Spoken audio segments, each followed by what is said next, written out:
Welcome to the CNN News. Do you know what happened tomorrow? No. Tomorrow it's election time. So, we should have started with Margaret, but unfortunately we don't really know where she is. So, let me start with a little presentation of the Republican candidate. Sorry, I'm late. So, it's Sandy's fault. I'm sorry. Wait. It's not my fault, huh? No, not you, the superstorm. Oh, yeah, sorry. So, what are we talking about today? The elections. Oh, yeah, I remember. So, the Constitution of the USA, which has been ratified in 1788, is the basis for the country's laws. It establishes the separation of powers into three equal branches, which are the legislative branch, the executive branch, and the judicial branch. Indeed, the system of checks and balances ensures that no branch is more powerful than the other ones. So let's start with the legislative branch. The legislative branch is represented by the US Congress, which is composed of the House of Representatives and the Senate. There are two senators from each state. As there are 50 states, there are 2 multiplied by 50 equals... 1,000. Oh yeah, no, 100. 100. Yeah, there are 100 senators and 435 representatives. The number of representatives depends on the state's population, which means that a crowded state has more representatives than a state which is not very populated. The US Congress represents the legislative branch. Indeed, it has to make laws. Now, let's speak about the executive branch. The President of the USA, who is elected for 4 years, can only be re-elected for 1 term. Moreover, he must be a natural-born, 35-years-old citizen of the US, and he has to be a resident of the USA for at least 14 years. So, the President of the USA, who is the head of the country, is also the head of the executive branch. He and the Vice President have to carry out laws passed by the legislative branch. Indeed, they have to enforce the laws in the whole country. Now, let's speak about the judicial branch. It's represented by the Supreme Court and other federal courts, but the Supreme Court is the most important. It's made of 9 members who are appointed for life. And their role is to interpret the laws, and they also have to make sure that new laws do not contradict the Constitution. So, I hope you understood what I'm saying, and see you next week! Oh, and I forgot, the US is a 2-party system, which are the Democratic Party and the Republican Party. The Democratic Party is social-oriented, but the Republican Party is more conservative. But Mary is going to introduce you to these parties. Bye! Hey, now, a presentation of the Republican candidate. Mitt Romney was born on March the 28th, 1947 in Detroit. His father was a Michigan governor, and his mother unsuccessfully ran to the Senate elections. He first studied in the Michigan University and then in Harvard. He was first of his class. He worked in the banking industry and became very rich. As his mother did, he unsuccessfully ran to the Senate election in 1994. In 1999, he was the director of the organizing committee of the Salt Lake City. Mary, take this off. Oh, okay, sure.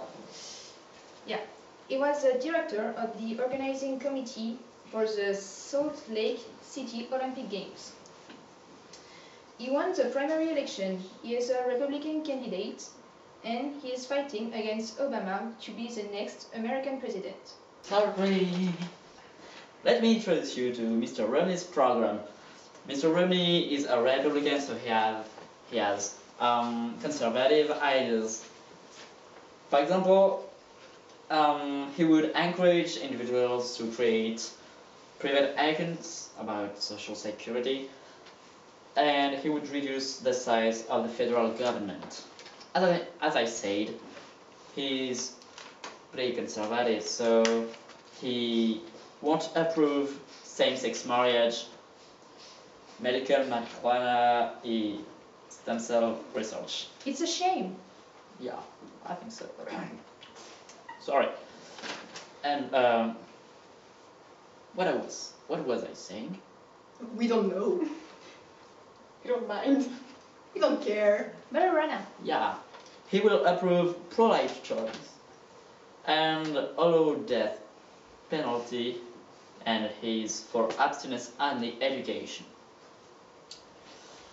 About having a US in the world, Mitt Romney thinks it's I think bad because he wants to halt effort to cut military budgets, and he would withdraw troops over the next 2 years about Afghanistan war. Finally, and well, not the most important, but I have to say that Mr. Romney will reduce healthcare costs. So Mary will introduce you to Mr. Barack Obama live. Now, presentation of the current president. The what's his name? What? Barack Obama. Barack Obama was born on August the 4th, 1961 in Hawaii, in Honolulu, in Hawaii. No, not in Africa. You're so bad. Oh, sorry. Yeah, in Hawaii. During his early childhood, his father, with Kenyan roots, left home to come back in his native country and died there. His mother was a white American from Kansas. He studied in the Columbia University in New York and then in the Harvard Law School.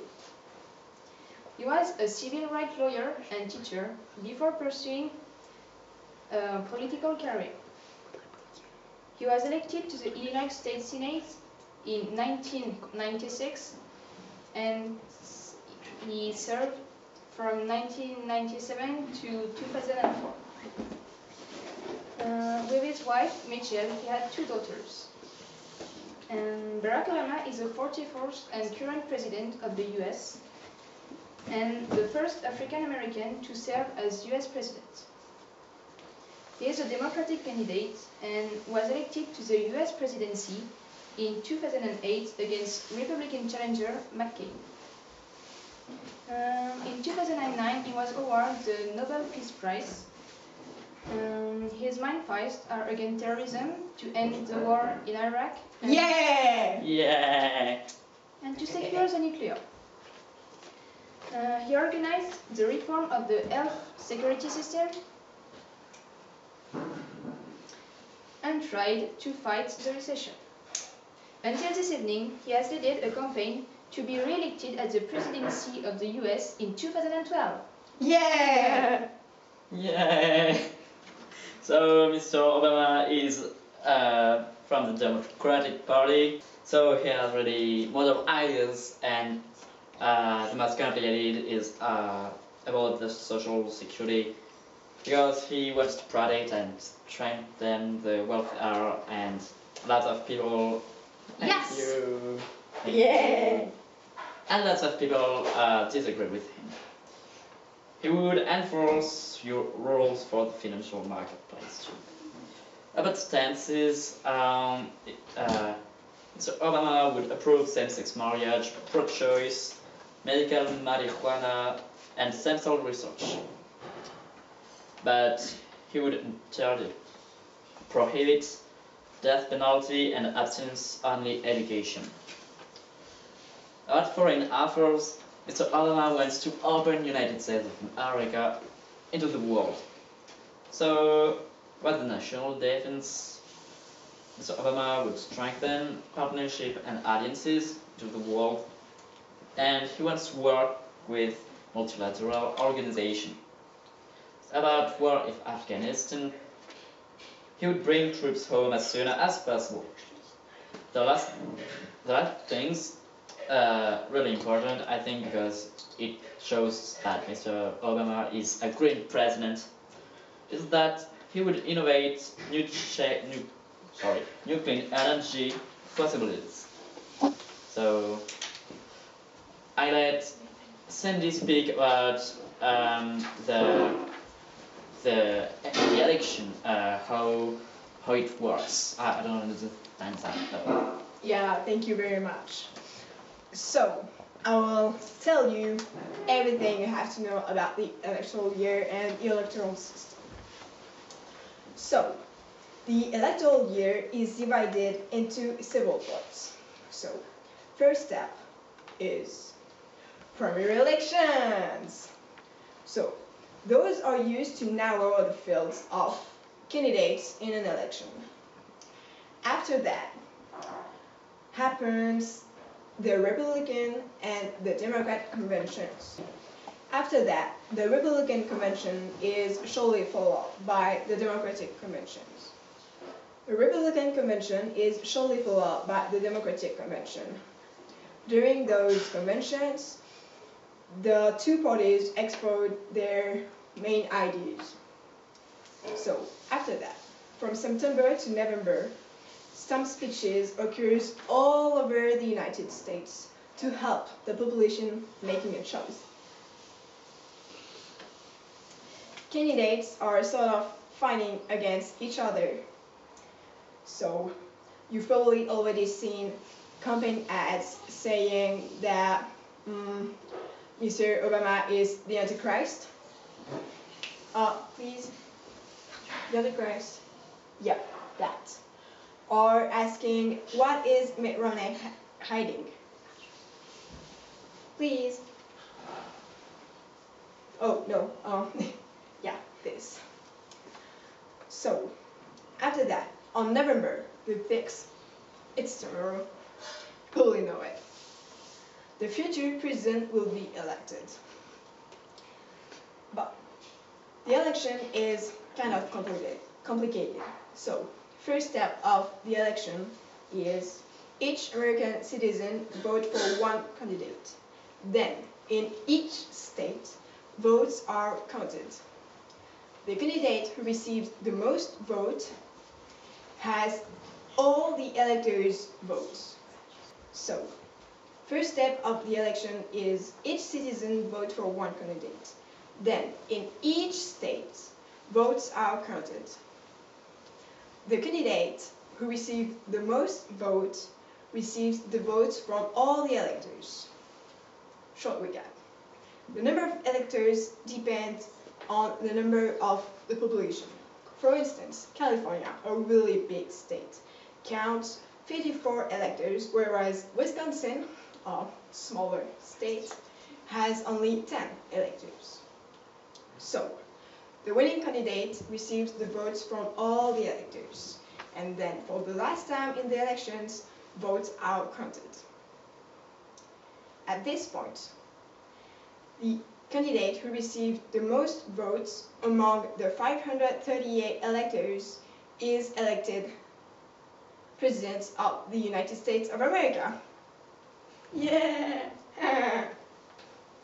But the president will only be sworn in on November the 20th, 2013.